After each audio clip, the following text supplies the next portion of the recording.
இந்த வீடியோவை வழங்குபவர் ஆண்டவர் TMT. வணக்கம், இது யூட்டர்னா ஐயன் கார்த்திகேயன். இன்னைக்கு சூப்பரான ஒரு விஷயம் பேச வேண்டியது இருக்கு. அது என்ன அப்படின்னா, தமிழில் வந்த ஒரு மிக முக்கியமான வரியாக பார்க்கப்படுவது யாதும் ஊரே யாவரும் கேளீர் அப்படின்னு. யாதும் ஊரே யாவரும் கேளீர் அப்படின்னா என்ன அப்படின்னா, எந்த ஊரா வேணா இருந்துக்க, எல்லாம் நம்ம ஊர் தான், யாரா வேணா இருந்துக்க, எல்லாம் நம்ம பேர் தான் அப்படின்னு சொல்ற ஒரு அர்த்தம் தான் அது. எந்த ஊர், லாங்குவேஜ், எந்த இனம், எந்த மொழி அப்படிங்கிறதெல்லாம் தாண்டி நீ நம்ம வயதான் அப்படின்னு சொல்ற அளவுக்கு இங்க தமிழகத்தில் பெரிய ஒரு அறிவும் பெரிய சிந்தனை தெளிவும் முதிர்ச்சியும் இருந்திருக்கு. உலகத்தில் எந்த மனிதனும் சக மனிதன் தான், நம்ம வயதான், நம்ம சொந்தக்காரன் தான் அப்படின்னு பார்க்கிற பார்வை தமிழர்களுக்கு இருந்திருக்கு. அப்படிப்பட்ட ஊர் இது. நீங்க இல்ல நான் இந்தியனாக மட்டும் உணர்வேன் அப்படின்னு நீங்க சொல்றவரா இருந்தீங்கன்னா கூட, இந்தியா எதை சொல்லுது அப்படின்னா யூனிட்டி இன் டைவர்சிட்டியும் செக்குலரிசத்தையும் தான் சொல்லுது. செக்குலரிசம்னு சொன்னாவே பல பேருக்கு மூஞ்சில சாணியை விட்டு எரிஞ்ச மாதிரி காதுல ஈயத்தா காட்சி ஊத்துற மாதிரியே ரியாக்ஷன் கொடுக்குறாங்க. டேய் வை, பக்கத்தில் இருப்பவர்களோடு இணக்கமாக வாழ். இன்னொரு மனிதன் வேறு ஒரு பார்வையில் இருப்பான், வேறு ஒரு மதத்தை வச்சிருப்பான், வேற ஒரு சாமியை கும்பிடுவான், அவனை நீ முறைச்சிக்காத அப்படின்னு சொல்றதுல என்ன பிரச்சனை? உலகில் பல நாடுகள் மதத்தை தூக்கி கொண்டு தன்னோட சட்டத்தை ஏற்றும் போது இந்தியா செக்குலரிசத்தை தூக்கி ஏற்றுச்சு. இங்க யாருக்குமான உலகம் இது. எந்த மதத்தை நீ கொண்டாடினாலும் சரி, இந்த மண்ணில் நீ வாழலாம் அப்படின்னு சொல்லப்பட்ட ஒரு சிறப்பான தத்துவத்தை எதிர்த்து நின்றுகிட்டு இதை ஏன்டா எதுக்குறீங்கன்னு கேட்டா நீங்க எல்லாம் ஆன்டி இண்டியன்னு சொல்லுவது எவ்வளவு அபத்தம், எத்தனை அபத்தம். நீ இந்த இவன்ட காசு வாங்கிட்ட, அவன்ட காசு வாங்கிட்ட, அந்த நாட்டுல இருந்து உனக்கு காசு வருது, இப்படியான அபத்தங்களை தூக்கி வீசிக்கிட்டே இருக்கீங்களே.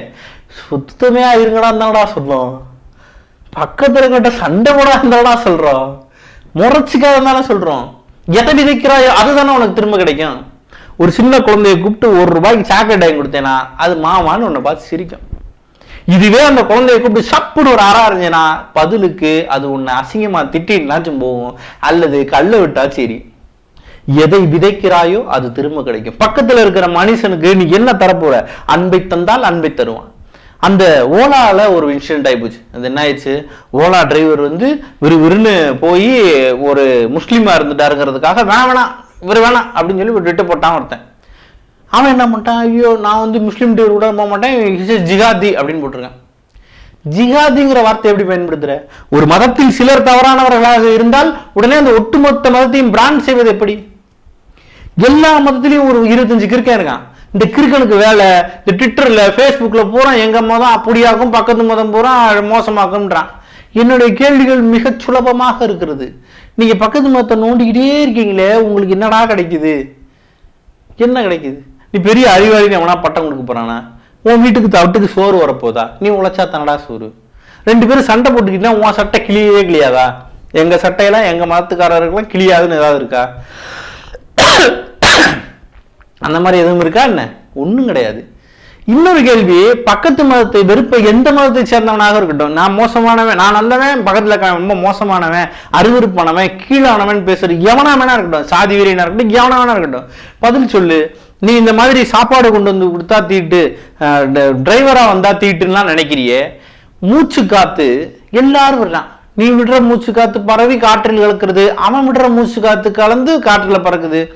அப்படி வேற சாதிக்காரன் வேற மதத்துக்காரனுடைய மூச்சு காத்து பூரா என் மூக்குக்குள்ள வருது, அதனால எனக்கு இம்பியூரிட்டி ஆகுதுன்னு மூச்சை பிடிச்சிட்டு சாக வேணா தயாரா இருக்கீங்களாடா? அப்படி ஏதாவது உங்க வெறிக்கு நீங்க எல்லாம் செத்துக்கிட்டு போனீங்கன்னா வாச்சு ஊர் நிம்மதியா இருக்கும், உலகம் நல்லா இருக்கும், அமைதியா இருக்கும். சகிப்புத்தன்மையை கொடுக்க கூடாதுன்றீங்க. சாதியை வேறு சாதிக்காரன் வாழக்கூடாது, வேறு மதத்துக்காரன் வாழக்கூடாது. ஏன் இந்த இன்னும் மோசமா சொல்லணும்னா அவனுடைய மூச்சு காத்து மட்டும் இல்ல, வேற சில காத்தும் கூட காத்து கலந்துருது, அதையும் சேர்த்தா எல்லா பயிலும் சுவாசிக்க வேண்டிய கட்டாயத்துல இருக்கும் உலகத்துல. எப்ப திருந்துவீங்க? எப்ப இப்படி சண்டையை இழுத்து விடாம ஊருக்குள்ள அமைதியா வாழ்றதுக்கு பழகுவீங்க? திருவேங்கட கிருஷ்ணர் அப்படின்ற ஒரு மனுஷன் பயங்கரமா சொல்லியிருக்காரு, வாழ்றதுல பாத்தீங்கன்னா மேல் சாதி கீழ் சாதிலாம் இருக்குப்பா அப்படின்றாரு. ஒரே மாதிரி எல்லாரும் சொல்லக்கூடாது, எல்லாரும் ஒண்ணுலாம் கிடையாது அப்படின்னு சொல்லிட்டு நாயை இழுக்கிறாரு, பூனையை இழுக்கிறாரு, குதிரை இழுக்கிறாரு, இவங்க எல்லாம் வச்சு பாத்தீங்கன்னா பிரீடுன்னு இருக்கா இல்லையா அப்படின்றாரு. போகிற போக்கில் வள்ளுவர எக்ஸாம்பிள் கூப்பிட்டுக்கிட்டேமோ வள்ளுவன் ஒரு பேர் இருக்கு, அந்த வள்ளுவன்கிற பேரை பார்த்தீங்கன்னா அது லோபான் அப்படின்றாரு. அப்படி ஒரு சாதி இருக்கு, அது லோபான் அப்படின்றாரு. லோபான் கீழ் சாதி அப்படின்னு நீங்க குறிப்பிடுறீங்க. ஒரு சாதியை கீழ் சாதின்னு குறிப்பிடுற அளவுக்கு தான் உங்கள் படிப்பும் அறிவும் உங்களுக்கு தந்திருக்குன்னா நீங்கள் தான் இந்த உலகத்தில் மிக மோசமான கீழான நபர். தன்னை விட ஒருத்தன் பெருசு சிறுசுங்கிற சிந்தனையை விதைப்பதற்குத்தான் உங்கள் அறிவும் உங்களுடைய மேடையும் உங்களுடைய குரலும் பயன்பட போகிறதுனா நீங்க தான் உண்மையான கீழான ஆளு, மோசமான ஆளு. லோபான்னு ஒரு சாதியை போகிற போக்கில் சொல்லுகிறார். அதை பார்ப்பதற்கு உலகம் முழுக்க திரண்டிருக்கிற ஒரு சாதியை சேர்ந்தவர்கள் ரசிக்கிறார்கள். ஆடப்பாவீங்களா, நீங்க எல்லாம் எங்கடா படிச்சீங்க, என்ன மாதிரியான அறிவில் வாழ்கிறீர்கள்? அங்கேயே யாராவது ஒரு மனுஷன் எந்திரிச்சு சக மனிதனை அப்படி சொல்லாதீங்க அப்படின்னு சொல்லியிருக்கானாம? சொல்ல மாட்டீங்க. எந்த அறிவின் அடிப்படையில் இதெல்லாம் பேசப்பட்டு கொண்டிருக்கிறதுங்கிறதா அபத்தமா இருக்கு. போகிற போக்கில் அடிச்சு தள்ளுகிறார். எந்த ஈக்குவாலிட்டியை இம்ப்ரூவ் பண்றதுக்காக இங்க ஒவ்வொருத்தரும் போராடிக்கிட்டு இருக்கோமோ, ஒவ்வொருத்தரும் பேசிக்கிட்டு இருக்கோமோ, கல்விங்கிறது சக மனிதனை மதிப்பதற்கு கற்றுக் கொடுக்க வேண்டும், வெறுப்பை விதைப்பதற்கும் உன்னை விட இன்னொருவன் கீழானவன் சொல்லிக் கொடுக்கறதுக்குமாக இருக்கக்கூடாது. தான் பெருசுன்னு அவர் சொல்றாரு. நம்ம சாதிக்காரன் தான் உயர்ந்த சாதிக்காரன், நமக்கு தான் அந்த பெருமை இருக்கு அப்படின்னு சொல்றாரு. இப்படி குணம் இருக்கிற உங்களை போன்ற ஆட்கள் இருக்கிற வரைக்கும் அது நடக்காதுமானே. நீங்கள் இன்னொரு உயிரை இன்னொரு அறிவை அறிவாக பார்க்கிற பழக்கம் வருகிற வரைக்கும், ஈக்குவாலிட்டியை தடுக்கிற உங்களுடைய குணம் இருக்கிற வரைக்கும் இது உருப்படாது. எழுதி வைத்துக் கொள்ளுங்கள். இவர்கள் வெறுப்பை விதைத்துக் கொண்டிருக்கிறார்கள். திரும்ப விதைப்பு தான் கிடைக்கும். இங்கே விதைக்கப்பட வேண்டியது நல்ல குணம். நீங்க பண்ணியிருக்கிறது ஒரு இன்னொரு மதத்தை மோசமாக பேசுகிறதாக இருக்கட்டும், அல்லது வேறு சாதியை இழிவானதாக பார்ப்பதாக இருக்கட்டும், சட்டப்படி குற்றம்.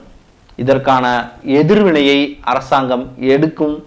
அரசாங்கம் எடுக்கலைனாலும் இங்க யாராவது கேசப்பட்டாவது இழுத்துடுவாங்க. ஹைகோர்ட்டாது அதுவாதுன்னு சொன்னவரே எஸ்கேப் ஆயிட்டாரு. அதை போல நீங்களும் எஸ்கேப் ஆகலாம். வரலாறு இதை பதிவு செய்து வைத்துக் கொள்ளும். இப்படி மோசமானவர்களை உள்ளடக்கியதுதான் இந்த சமூகம் என்பதை வரலாறு குறித்து வைத்துக் கொள்ளும். இதிலிருந்து வெளியே வருகிற இந்த மருந்தை யாராவது தந்துவிடுங்கள். நன்றி.